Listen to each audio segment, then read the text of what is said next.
Je reprends ici avec le cours de traitement thermique pour la deuxième capsule de la semaine numéro 7, juste avant la relâche.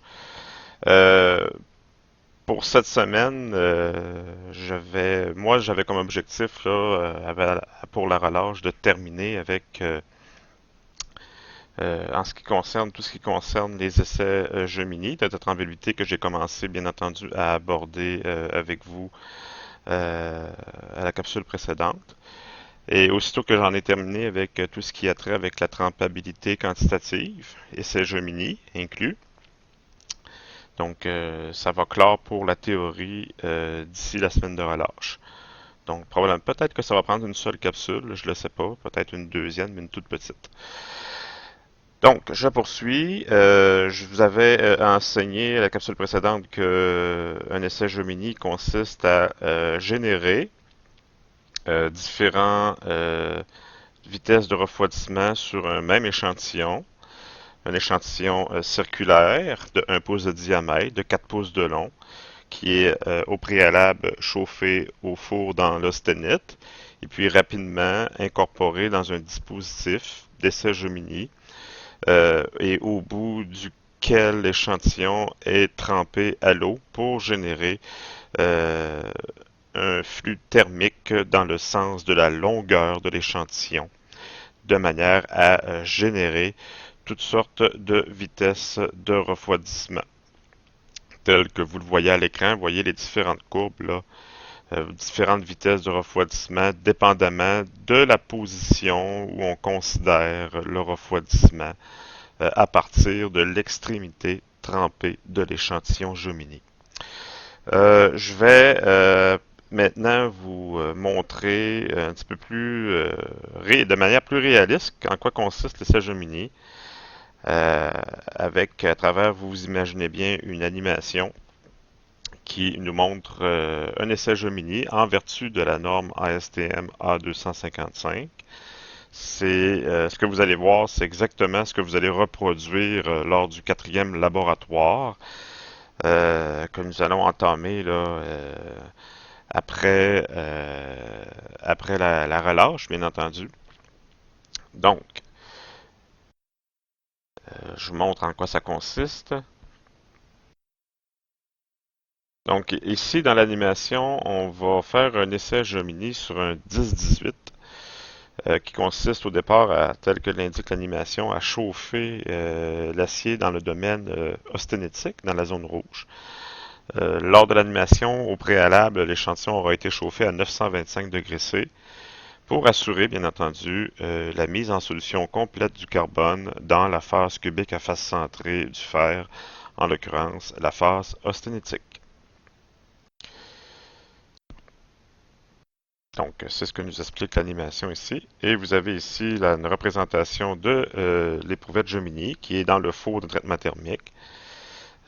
Donc, selon la norme, la tige doit posséder un diamètre d'exactement 1 pouce ou en métrique 25,4 mm par 101,6 mm de long, autrement dit 4 pouces. Ah oui, puis j'ai oublié de vous dire, de vous préciser aussi que bien entendu, au- sur l'une des extrémités de la tige, on a rattaché, ou par soudure habituellement, une plaque dont la longueur est un peu plus longue, en tout cas un peu plus élevée que le diamètre de la tige, qui va permettre à l'échantillon d'être retenu sur le support du dispositif Gemini.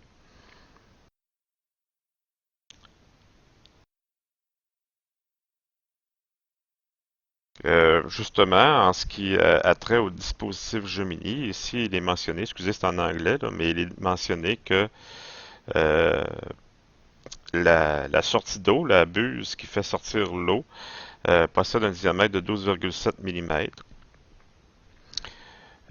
et que le bout de l'échantillon va se retrouver aussi à 12,7 mm de distance, donc autrement dit un demi-pouce. Donc, quand l'échantillon Gemini va être installé sur le dispositif, la distance qui va séparer l'extrémité trempée de la buse doit être d'exactement un demi-pouce selon la norme.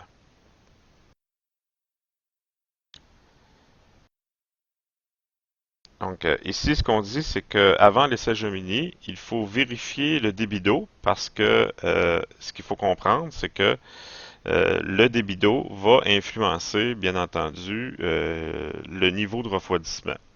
Donc, de manière à ce que l'essai Gemini soit effectué de la même façon par deux personnes différentes, de façon à ce que l'essai soit normalisé, il faut imposer un jet d'eau constant d'un essai à l'autre. Donc, la manière dont on s'y prend, la norme, c'est qu'avant l'essai, la hauteur de la montée d'eau à la sortie, dans la montée verticale du débit d'eau de la fontaine d'eau doit être de 2 pouces de haut, 2 pouces et demi de hauteur. Donc, en l'occurrence, 63,5 mm. Donc, vous, quand vous allez faire votre laboratoire, justement, on va vérifier avant les essais que la hauteur de la fontaine d'eau verticale soit bien autour de 2 pouces et demi ou, si vous voulez, 63,5 mm. Donc, ça, ce sont tous des informations relatives à la norme. Donc, vous voyez ici le dispositif. Donc, l'entrée d'eau avec un réservoir qui va permettre de recueillir l'eau. Vous avez au centre la buse de sortie. Ensuite, vous avez au-dessus la plaque avec un orifice de 1 pouce, d'un petit peu plus qu'un pouce, qui va permettre l'insertion de l'éprouvette Gemini, qui va se retrouver, donc l'extrémité va se retrouver juste vis-à-vis la buse de sortie, avec une valve, bien entendu, pour assurer l'entrée d'eau. Et voyez ici la fontaine. Là, on laisse couler l'eau, on ouvre l'eau, et là, on va mesurer, on va ajuster le débit de façon à ce que la hauteur de la sortie de la fontaine soit de 2 pouces et demi, ou autrement dit 63,5 mm.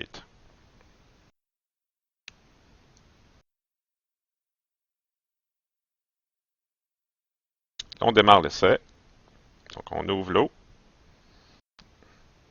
Et là, ce que vous voyez, c'est une photo de la situation tout de suite après l'insertion de l'éprouvette dans l'orifice en haut. Donc vous voyez bien que l'éprouvette se retrouve juste au-dessus de la buse à une distance de 1 demi-pouce, donc 12,7 mm. Voilà. Et là maintenant, nous allons assister à l'essai Gemini en tant que tel.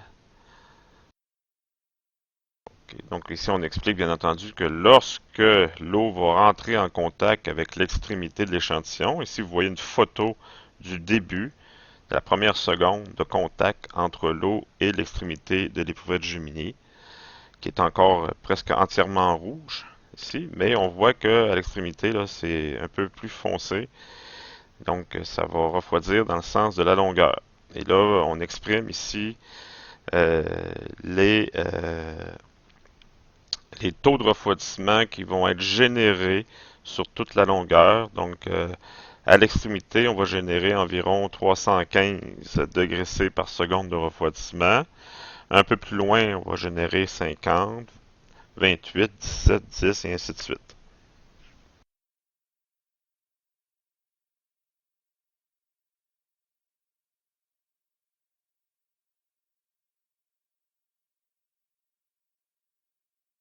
Donc, on a ici le four de traitement thermique. On ouvre.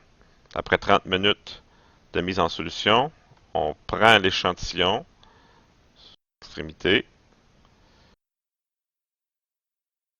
Donc, le four était bel et bien à 925 degrés C. Donc, ici, on vous montre le diagramme TTT de l'acier qui va être utilisé. Malgré que je doute que ce soit vraiment le diagramme TTT de cet acier-là, parce que dans le cas d'un 10-20, là, je ne crois pas que les solvus soient aussi éloignés dans le temps, là, malgré que c'est des temps courts, mais le 10-20 a une très mauvaise trempabilité. Donc là, ce qui est plus intéressant de vous montrer là, ici, c'est l'insertion de l'éprouvette dans l'orifice du dispositif. Ce qu'on va vous montrer là, très très bientôt, si l'animation le permet. Voilà. Donc, aussitôt qu'on est prêt, on ouvre la valve d'eau, on installe l'échantillon et on ouvre la valve. Et voilà. Là, vous voyez très bien. Donc, 925 degrés C, ça c'est la température de départ. Quand l'échantillon est inséré, aussitôt que l'échantillon est présent, la fontaine d'eau s'active. Et là, vous voyez très bien l'expression, la visualisation du gradient thermique. Là, on voit que l'échantillon a changé de couleur presque immédiatement là, dû au refroidissement rapide. Et là, vous voyez que la teinte rouge de l'acier disparaît progressivement en remontant vers le haut sur l'échantillon. Et on va laisser ça pendant 10 minutes, comme ça. Donc ça, c'est obligatoire, c'est 10 minutes minimum pour respecter la norme. Autre chose aussi, bon, ok, avant d'aller expliquer, c'est que la norme exige un temps maximum de transfert. Donc, autrement dit, il ne faut pas dépasser 5 secondes entre la sortie de l'échantillon du four et le contact de l'eau avec l'extrémité de l'échantillon. Donc, ça, c'est exigé par la norme aussi. Voilà. Et là, on laisse ça comme ça 10 minutes.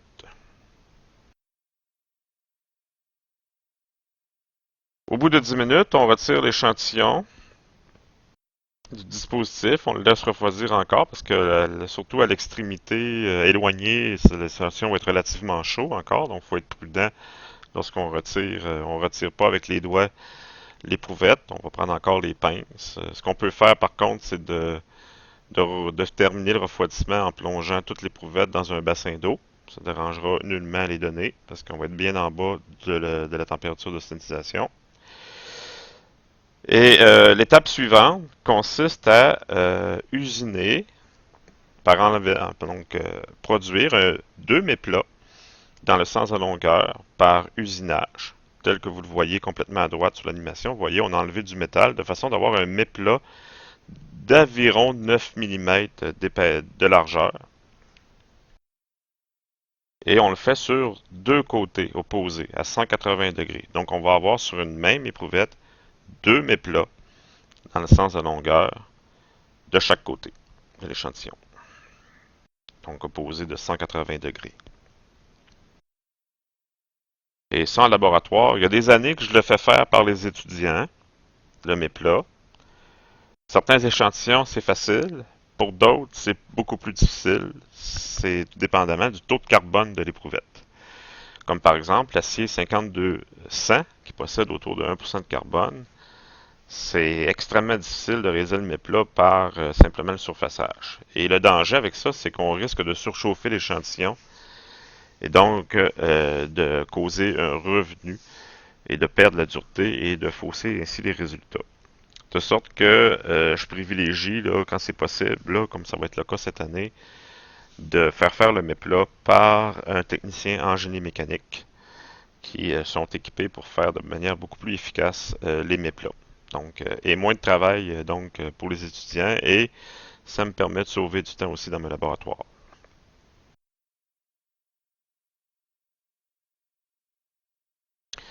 Et ensuite, on va faire les duretés sur chacun des méplats pour toutes les distances demandées par la norme. Donc, on va recourir bien entendu à un appareil de dureté. Vous reconnaissez ici les appareils de dureté qu'on a identiques à ceux qu'on possède au département. Donc, on prend des duretés Rockwell C avec la pointe de diamant, charge de 150 kg force. Et ce que vous remarquez aussi, c'est que l'échantillon, il est déposé sur un dispositif que vous voyez tout à fait en bas avec une roulette. C'est un dispositif qui s'appelle un Nikitron, qui est conçu pour justement prendre des duretés sur les éprouvettes géminées. Donc, nous, au département, on en a trois. Vous allez pouvoir les utiliser. On va vous enseigner comment l'utiliser. Donc, l'échantillon est déposé sur l'équitron. Et l'utilité de l'électron, il y a deux utilités. C'est de permettre à l'échantillon d'être très stable lors de la prise de dureté, mais c'est surtout aussi pour être capable de prendre des duretés à des distances très précises. Donc l'électron, lui, il y a une rampe sur la structure qui peut être déplacée en déplacement par un vérin à roulette, que la roulette que vous voyez à droite de l'électron. Donc là, le technicien a pris une première dureté à 1/8, même qu'on des fois on la prend même à 1/16 de pouce de l'extrémité. 31,6, ça c'est pas beaucoup. C'est normal parce que c'était un 10-20. Donc dans l'animation, ils ont décidé de prendre un acier 10-20 pour faire l'animation. Donc on a une dureté quand même assez faible. La dureté de la martensite à 0,2% de carbone donne à peu près justement autour de 30 Rockwell-C. Et là, regardez bien ce que le technicien va faire, c'est que là, pour prendre la deuxième dureté à une distance de 1/16 de pouce de la première, donc le technicien va donner un coup de roulette, comme ça. Et là, ça déplace un coup de roulette, là, un tour complet.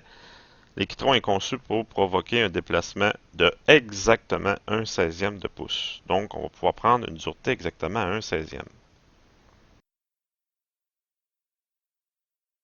Donc, dans le premier pouce, on prend des duretés à toutes les 1/16. Et lorsqu'on est rendu au deuxième pouce, donc à partir de 1 pouce de l'extrémité jusqu'à 2 pouces de l'extrémité, on prend des duretés à toutes les 1/8, donc 2 coups de roulette. Donc ici, on est arrivé à 50,6 Rockwell-C pour le deuxième, ce qui est un peu bizarre. Probablement que l'échantillon a décarburé fortement sur l'extrémité. C'est ce qui est arrivé ici, manifestement. Là.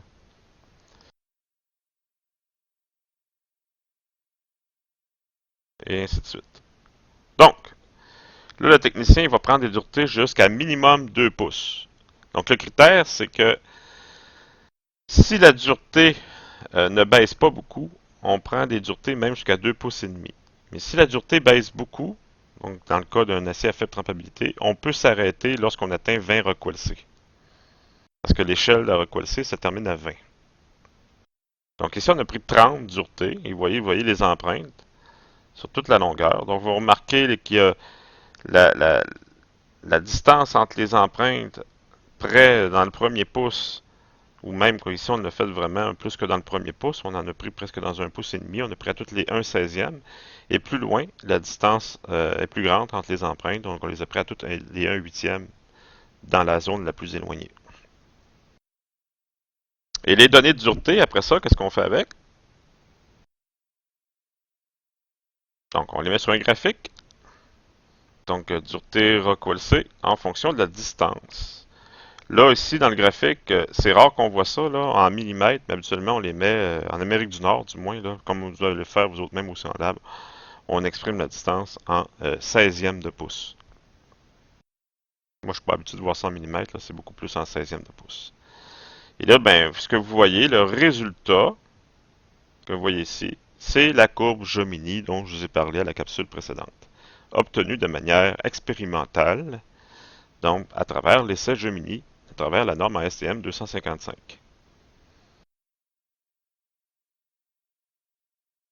Voilà. Et cette courbe Jomini-là va être très utile en traitement thermique, va donner beaucoup d'informations, va être un outil qui va permettre de prédire et d'obtenir des duretés spécifiques sur des échantillons spécifiques, de taille spécifique, afin de pouvoir mieux prévoir les résultats ou de mieux choisir les conditions de trempe de manière à obtenir dans le moins d'essais possible la dureté demandée pour une pièce donnée. Donc, je reviens maintenant à mon PowerPoint, si vous permettez, comme ça ici. Voilà. Donc, vous voyez ici la tige Gemini qui a été surfacée. Je trouve cette image-là intéressante. Encore là, je me rends compte que j'ai oublié de traduire en français là, ce que vous voyez à l'écran. Comme je l'avais dit à la- pour la première capsule. Je suis désolé, je vais prendre le temps de la traduire avant de vous le partager sur le Léa. Donc, mais ici, ce qui est à comprendre, c'est que pour chaque position par rapport à l'extrémité, ben, on génère des vitesses de refroidissement et chaque taux de refroidissement va voir apparaître différentes phases. Donc, on va obtenir donc de moins en moins de martensite au fur et à mesure qu'on s'éloigne de l'extrémité trempée et de plus en plus de phases d'équilibre. Ici, j'ai la même image équivalente, mais cette fois-ci, on vous montre des métallographies pour différentes positions obtenues. Il y a quelques années, je me souviens pour une année, là, ça fait plusieurs années, ça fait peut-être une dizaine d'années, où j'avais décidé de couper certaines tranches du Jumini pour aller révéler les différentes structures. Euh, C'était intéressant à faire, mais ça demandait beaucoup plus de temps. Donc, j'ai abandonné le projet, voyant que ça occupait trop de temps en laboratoire. Donc, je me contente de faire que les Gemini et ne plus faire de métallographie. Donc, vous voyez, tout dépendant où la courbe de refroidissement traverse le diagramme TTT ou TRC. Donc, on va voir apparaître les différentes structures et faire les différentes structures vont renvoyer sur des duretés spécifiques aux structures. Donc maintenant, je vais vous montrer comment on utilise les courbes Gemini maintenant en traitement thermique, à quoi qu'ils peuvent servir de manière concrète et en termes d'opération de traitement thermique. Premièrement, il faut comprendre que lorsqu'on fait un traitement thermique réel sur une pièce cylindrique, c'est-à-dire qu'à la sortie de la pièce du four, on trempe toute la tige dans l'eau, donc pas seulement une extrémité, mais tout le volume. Mais le flux thermique, la chaleur va prendre le chemin le plus court pour sortir, donc le flux de chaleur va être dans le sens du rayon. Donc la chaleur va sortir dans le sens des flèches telles que vous le voyez par rapport à la tige. Donc autrement dit, le refroidissement va être radial. Donc dans le sens du rayon ou du diamètre, si vous voulez. Mais lorsqu'on fait un essai Gemini, la chaleur, elle sort dans le sens de la longueur, donc dans le sens axial, tel que le représenté par la flèche, puis dans une seule direction, parce qu'on ne trempe qu'une seule extrémité. Donc, pour être capable d'utiliser les courbes Gemini, il faut donc faire une correspondance entre la situation d'un essai Gemini et la condition de refroidissement d'une pièce réelle trempée. Pour elle, on ne trempe pas qu'une surface, on trempe toute la surface, toutes les surfaces qui sont exposées au refroidissement. Donc, il faut utiliser des outils qui vont nous permettre de faire une conversion ou une correspondance entre le refroidissement axial, dans le cas d'un essai Gemini, et le refroidissement radial, qui sont les conditions de trempe pour une pièce réelle, cylindrique. Donc, il faut donc établir une correspondance ou une conversion entre les conditions de refroidissement d'une tige circulaire lors d'un traitement conventionnel et les conditions de refroidissement d'une éprouvette Gemini. Donc, de quelle façon on fait ça? En utilisant des outils graphiques. Donc ici, ouais. Bon, là, je vous montre l'essai Gemini. Soit dit en passant, la personne que vous voyez à l'écran, c'est Jean. Donc, des fois technicien, des fois professeur. Donc, c'est Jean qui est en train de faire un essai Gemini. Euh, Ici, je pense que c'est au centre de métallurgie. Donc, c'est ça que vous allez faire, vous. Donc, je voulais vous montrer cette photo-là pour vous montrer là, euh, que vous allez faire la même chose. Donc, sortir les pièces du four, les prendre avec des pinces, avec des mitaines, avec le casque et la visière, et mettre rapidement, insérer rapidement la tige Gemini dans l'ouverture du dispositif. Donc, ce que je vous montre ici, là, excusez, là, c'est peut-être des diapos que j'aurais peut-être dû mettre avant la notion de correspondance. Là, je me rends compte que j'ai certaines diapos qui sont dans le désordre, mais bon. Je vous montre ici trois courbes Gemini de trois aciers différents. Donc, vous avez la courbe Gemini d'un acier, l'acier 5140, ensuite de l'acier 4140 et du 4340. Donc, ce que vous êtes capable de voir immédiatement, c'est que la pente des courbes Gemini n'est pas la même d'un essai à l'autre. Donc, on est en mesure de voir que dans le cas du 43-40, la dureté chute, la dureté, elle est conservée, même très loin de la surface de l'échantillon de l'extrémité trempée.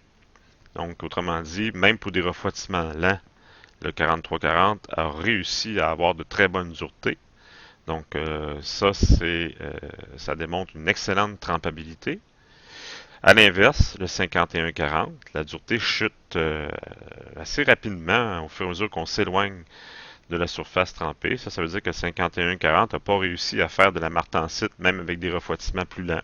Donc, le 51-40, par rapport au 43-40, a une moins bonne trempabilité. Donc, autrement dit, du premier coup d'œil, lorsqu'on vous montre la courbe Gemini d'un acier, d'un premier coup d'œil, on a une bonne idée de sa trempabilité. Donc, plus la courbe chute, plus elle perd de la dureté en s'éloignant de la surface trempée, moins ça démontre de la trempabilité. Et là, on voit bien ici, on prend la peine de vous montrer les compositions chimiques. Donc, on voit bien l'influence du nickel, qui a une bonne influence ici, qui permet de conserver de la dureté même pour des refroidissements lents. Tandis que le 4140, lui, possède moins de nickel, donc ça influence sa trempabilité. C'est surtout aussi que le 4140 a moins de molybdène aussi que le 4340. Donc c'est beaucoup ça aussi qui va contribuer à faire chuter la dureté plus rapidement dans le cas du 4140 par rapport au 4340.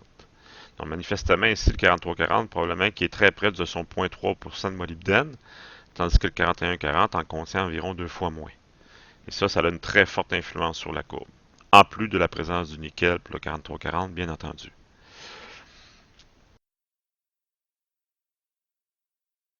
Voilà. Malgré qu'on voit qu'ici, que dans le cas du 5140, le molybdène est quand même passablement plus haut, mais tout de même, la courbe, la dureté chute rapidement.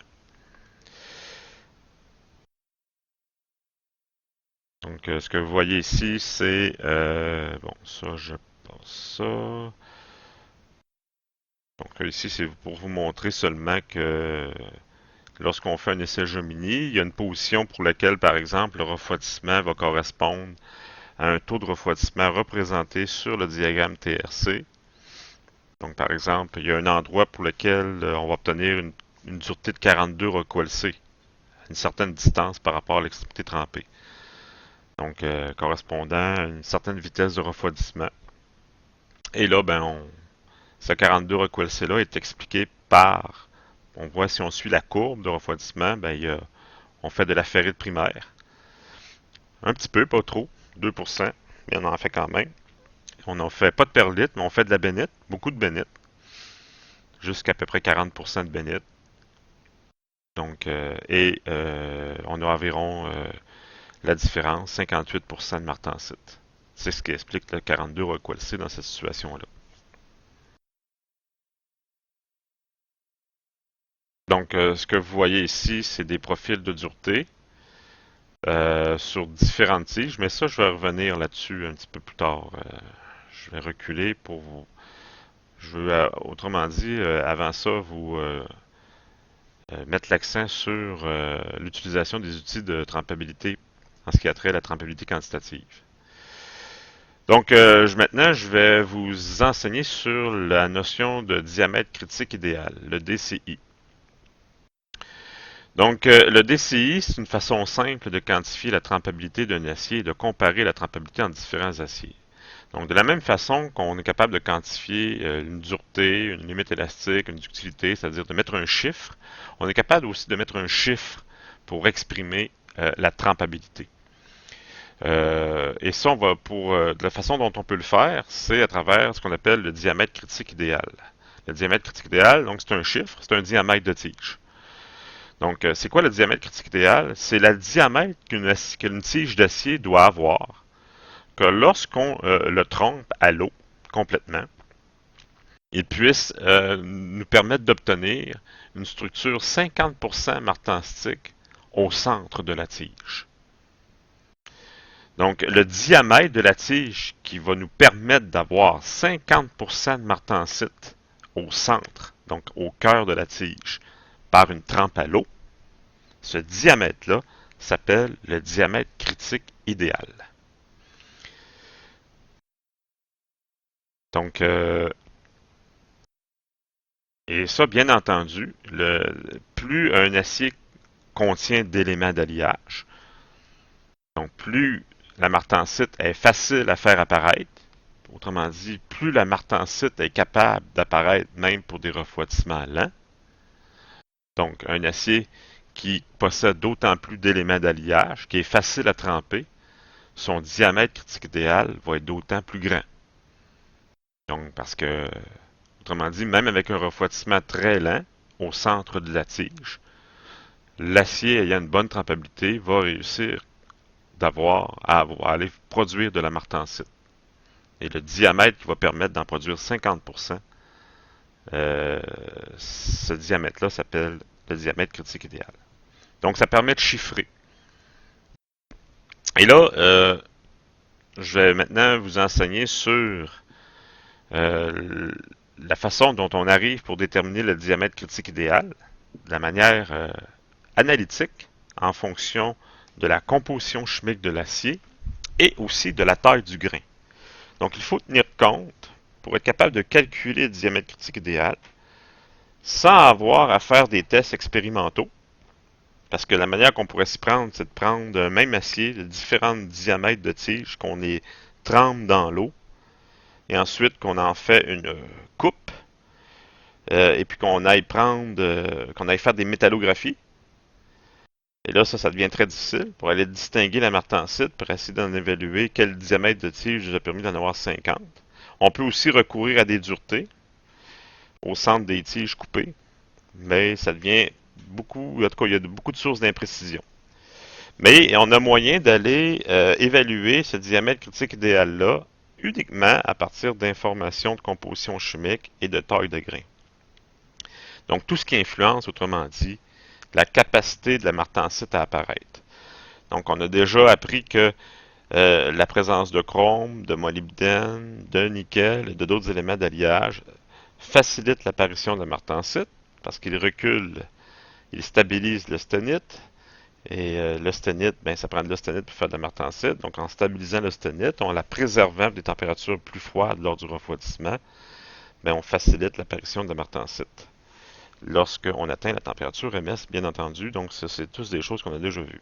On a vu aussi que la taille du grain avait une influence sur la capacité de faire apparaître la martensite. Ben, les joints de grain, quand ils sont moins longs, donc quand il y a moins de joints de grain, autrement dit quand les grains sont plus gros, les phases d'équilibre, ferrite et perlite, ont besoin de joints de grain pour apparaître. Donc, si on leur enlève des joints de grain, la ferrite et la perlite vont avoir beaucoup plus de difficultés à s'amorcer. Donc, l'austenite va demeurer plus longtemps. Donc, on peut préserver cette austenite-là pour fabriquer de la martensite. Donc, il faut tenir compte aussi de la taille du grain pour évaluer de manière analytique le diamètre critique idéal. Donc, justement, on énumère ici les trois facteurs principaux, taille de grain, taux de carbone et teneur et composition en éléments d'alliage. Donc, à partir de ces trois informations-là, en utilisant des outils, on va arriver à déterminer quel diamètre de l'acier en question nous, nous donne 50% de martensite au centre par une trempe à l'eau. Donc, expression finalement de la trempabilité de l'acier. Donc, là, je vous présente les étapes. Donc, la première étape consiste à... la première étape, c'est que le DCI, que vous voyez, c'est une formule. Donc, on va additionner des chiffres, donc le DI, des facteurs multipliants, mais c'est plus des facteurs additionnants, là, en tout cas. Différents facteurs en rapport avec les compositions d'éléments d'alliage, comme le manganèse, le silicium, le chrome, etc. Et un DI qui tient, lui, compte du taux de carbone et de la grosseur de grain. Donc, on va aller chercher les chiffres DI, FM pour chacun des éléments d'alliage qu'on va additionner ensemble pour être capable d'obtenir le DCI.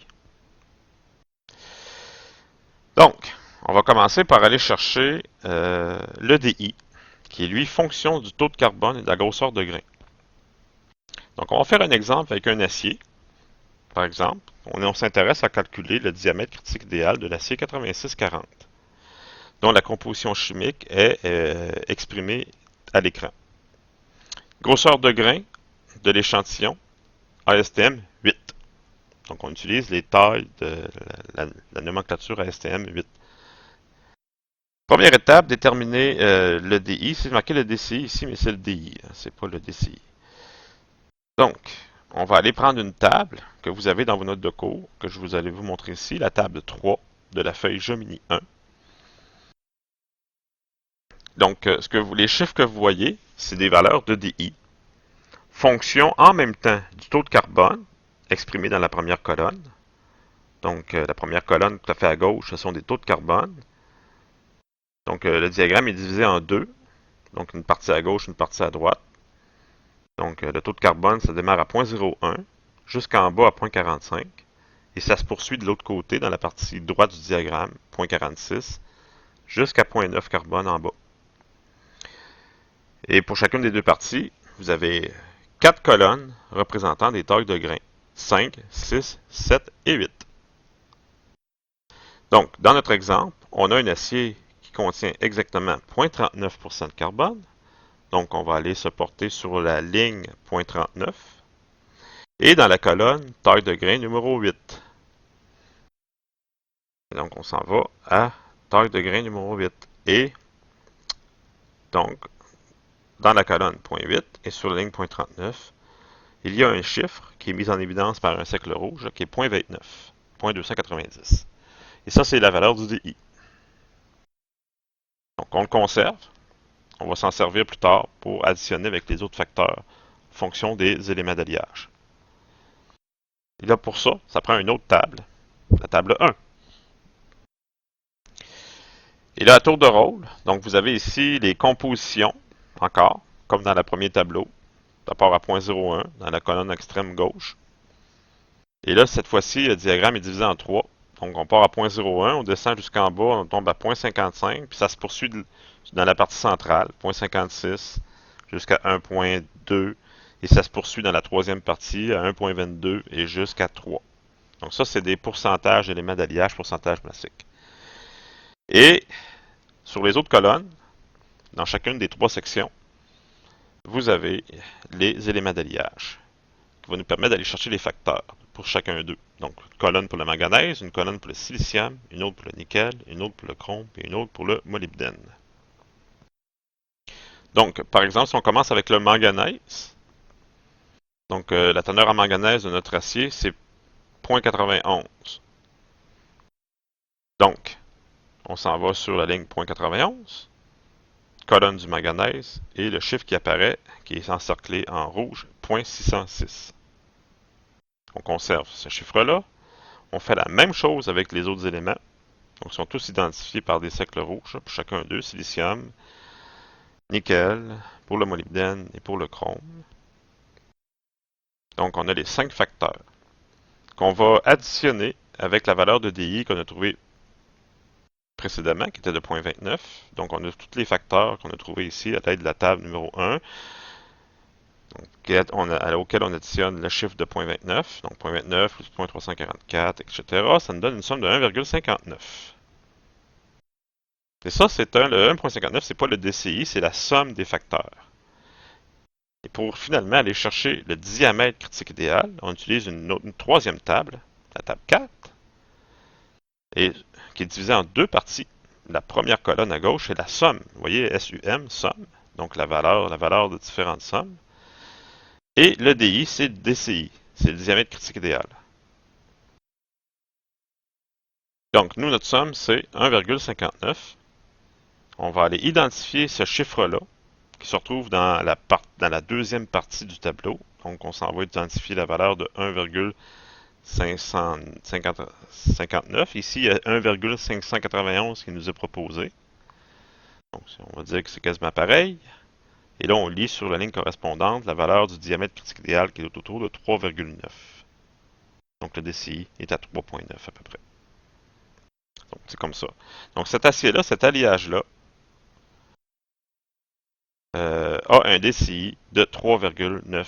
Donc, autrement dit, 3,9 pouces. Donc, c'est des pouces.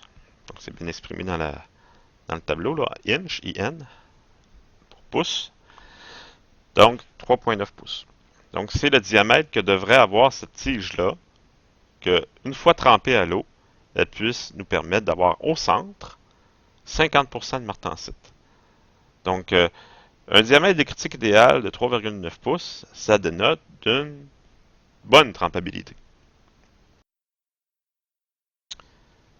Maintenant, là, ce que je vais faire, c'est que je vais vous montrer comment on peut utiliser le diamètre critique idéal pour aller chercher des informations au niveau, pour aller chercher par exemple, quel milieu de trempe doit-on utiliser pour pour obtenir une certaine dureté, une certaine profondeur sur un acier qu'on a choisi. Mais auparavant, ce que je vais faire, c'est que je vais aller... désolé, là, c'est encore une livraison qui fait japper le chien. Un instant.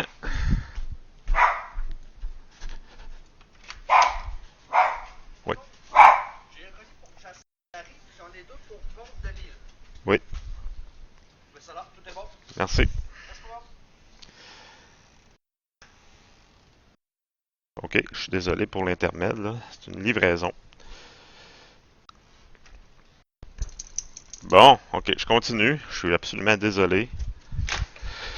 Donc, ce qu'on va faire, c'est qu'on va utiliser le DCI pour tracer de manière analytique la courbe Gemini. Donc, tantôt, on a vu qu'on est capable d'avoir une courbe Gemini avec un essai Gemini.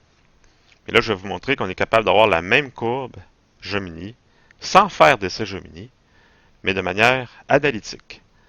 Et pour ça, on a besoin du DCI. Donc, on vient de déterminer de manière analytique, tel que je viens de vous le montrer.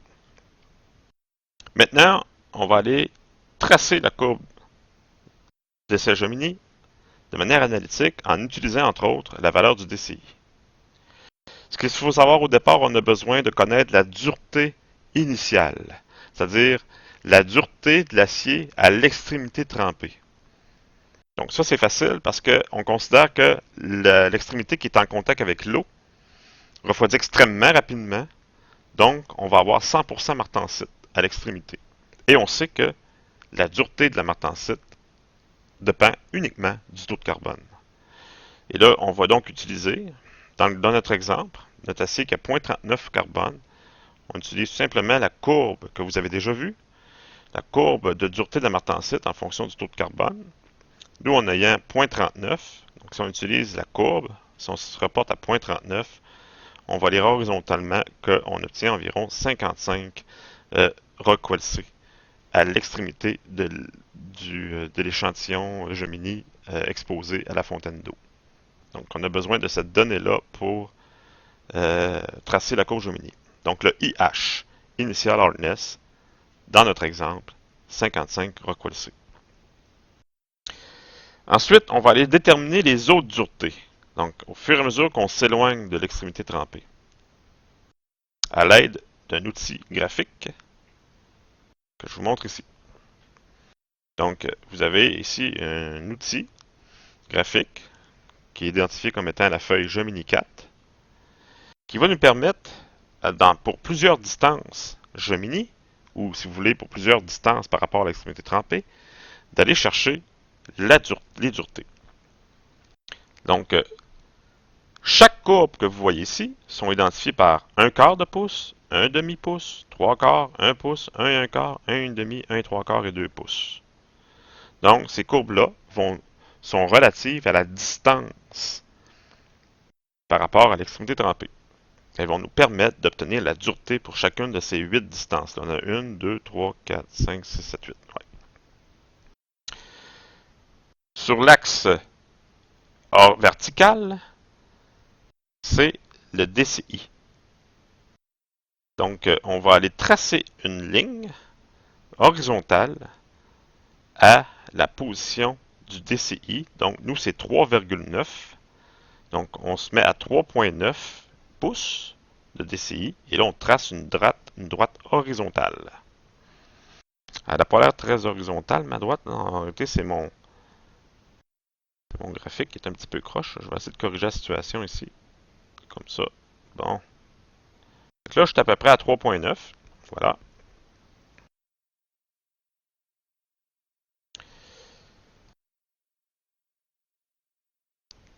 Donc, et ensuite, qu'est-ce qu'on s'aperçoit? On s'aperçoit que la droite, elle va aller croiser les 8 courbes.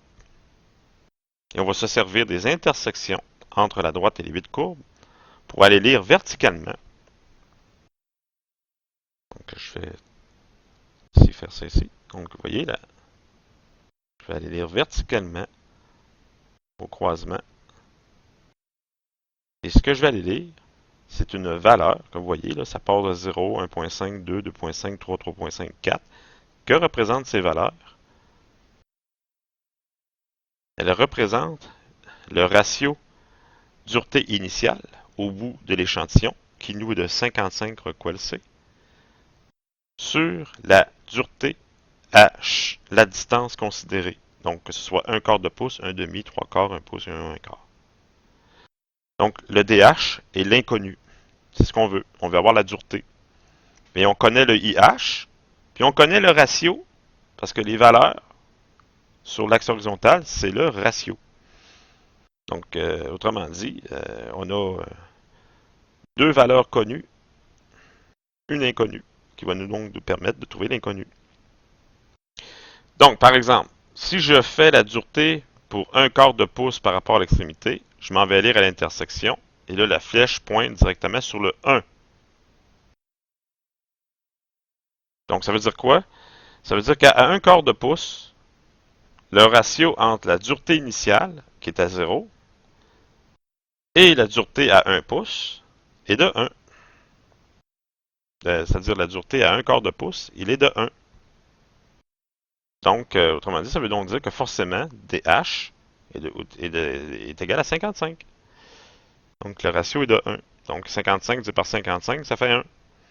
Donc, la dureté à un quart de pouce de l'extrémité est la même qu'à l'extrémité, donc 55 recoil C. Et là, je fais la même chose pour les autres distances à l'aide des autres courbes. Donc, je déplace ma flèche et l'intersection qui est ici, à peu près, et voilà, va me permettre de déterminer la dureté à un demi-pouce, parce que là, je suis sur la courbe de 1 demi-pouce. Et là, on lit, on est à mi-chemin entre 1 et 1.5, donc c'est une échelle linéaire, donc à peu près 1.25, disons. Donc, le ratio entre la dureté initiale de 55 et la dureté que je cherche à 1 demi-pouce de l'extrémité est de 1,25. Ce qui veut dire que forcément, donc, la dureté à 1 demi-pouce est donc de 44. 55 divisé par 44, ça fait 1,25. Ou si vous voulez, 55 divisé par 1,25, parce que c'est le calcul qu'on effectue, là. On fait 55 divisé par 1,25, ça fait 44. Et ainsi de suite. Je pense que vous avez compris le principe. Je vais quand même le faire une dernière fois, mais pour... Oups, désolé, je comprends pas comment ça se fait que ça fait ça. Bon, je vais quand même le faire pour la dernière courbe, c'est-à-dire la partie la plus éloignée. Donc à 2 pouces, on obtient un ratio de 2. Donc je fais 55 divisé par 2 et on a 27,5. Voilà. Ici, il y a un exemple là qu'on le fait pour certaines autres distances. On est tombé à 34,4. Ça, c'est dans le cas de la courbe 1 pouce. Donc on obtient plusieurs duretés pour différentes distances. Et ce que je peux faire maintenant, c'est de tracer la courbe. Je mini. À l'aide des résultats. Voilà. On obtient ici une courbe Jomini est obtenue de manière analytique à partir de la composition chimique et de la taille des grains.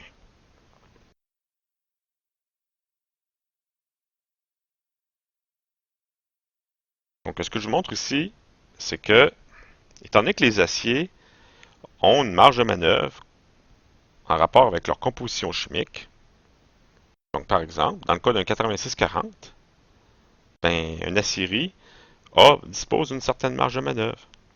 Donc, le taux de carbone, par exemple, doit être inclus entre 0,37 et 0,42. Et ça va être la même chose pour les éléments d'alliage. De sorte que un même acier va donc avoir deux courbes Jomini. Une en rapport avec les teneurs maximum permises pour tous les éléments, carbone, molybdène, manganèse, silicium, qui va donc faire grimper la trempabilité de l'acier 8640, donc avoir une courbe Jomini plus relevée, et une plus basse, donc des taux de carbone minimum, et éléments d'alliage minimum, qui va te permettre d'avoir une courbe Jomini plus basse.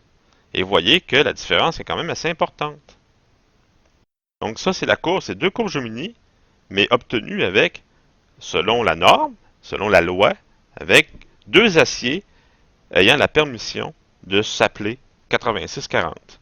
Et on voit manifestement que théoriquement, c'est pas le même acier. Mais les aciéries disposent d'une marge de manœuvre lorsqu'ils élaborent les aciers à la fonderie, à l'élaboration. Ce qui est d'autant plus important que les industries qui achètent des aciers doivent vérifier, des fois eux-mêmes, la réponse à la trempe de ce qu'ils achètent, parce qu'elle peut varier d'une aciérie à l'autre. Donc, les essais Jomini, ce sont des essais qui sont très souvent effectués en industrie, dans les centres de recherche, pour pouvoir être certain de la réponse à la trempe de l'acier, afin d'être certain d'avoir la dureté désirée sur la pièce fabriquée. Donc, vous voyez ici, là, dans le cas du 86, dans le cas du 4140, ici, on fait un autre exemple avec le 4140. Le taux de carbone permis est entre 0,37 et 0,44. Le taux de manganèse entre 0,6 et 1,1. Le silicium entre 0,2 et 0,35. Et surtout le chrome et le molybdène, regardez. Le chrome entre 0,75 et 1,2, c'est vraiment des chiffres très différents. Mais tant que le chrome est contenu entre ces minimums et maximums-là, c'est un 41,40. Et regardez le molybdène, comment c'est large aussi, comme fourchette de permissibilité en termes de composition molybdène, 0,15 et 0,25. Donc, un acier contient 0,15. Un 4140 qui contient 0,15 molybdène a autant le droit de s'appeler un 4140 qu'un autre qui provient d'une autre aciérie qui, eux, ont mis pour 0,25% de molybdène. Mais en termes, de manière théorique, en termes de courbe Jomini, en termes de courbe de trempabilité, ça donne quand même deux aciers complètement différents, tels que vous le voyez sur les deux courbes Jomini respectives, correspondant au minimum et au maximum des compositions chimiques. Donc ça, c'est extrêmement important à se rappeler pour vous. Donc, ça justifie l'importance d'effectuer des essais Jomini de manière régulière dans différentes situations en industrie pour être vraiment certain de la réponse à la trempe de l'acier. Et là, je vais vous faire un exemple d'application. Je vais juste vérifier avant le temps que j'ai utilisé parce qu'il ne faut pas que je dépasse 1h05 environ parce que là, ce qui est embêtant ici, c'est que je vais manifestement dépasser. Fait que je vais arrêter la capsule ici, puis je vais en faire une troisième capsule pour compléter les notions sur euh, les essais de trempabilité, sur l'utilisation des outils de trempabilité euh, et sur les notions concernant la septième semaine, bien entendu.